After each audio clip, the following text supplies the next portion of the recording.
শুভ দুপুর।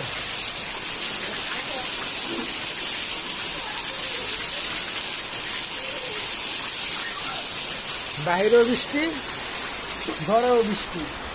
এই যে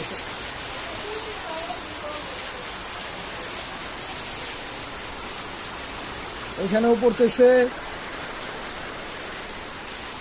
আর কয়েক জায়গা আছে দেখাইতেছি। আমার ঘরের দেওয়ালের অনেক কষ্ট, দেখছেন কিভাবে টানতেছে, অনেক কান্না করতেছে সে। তার ভিতরটা চুরচুর হয়ে গেছে বৃষ্টির কারণে। আরো কয়েক জায়গা দিয়ে আছে, এই যে ফ্রিজ থেকে একদম ফ্রিজের সাইড হয়ে একবারে পুরো ভিজে ভিজে পানি আসতেছে, সামনে পর্যন্ত চলে আসতেছে। এ হচ্ছে ঢাকা শহরে বৃষ্টির সিজনের মজা, বিশেষ করে টিনের ঘরে।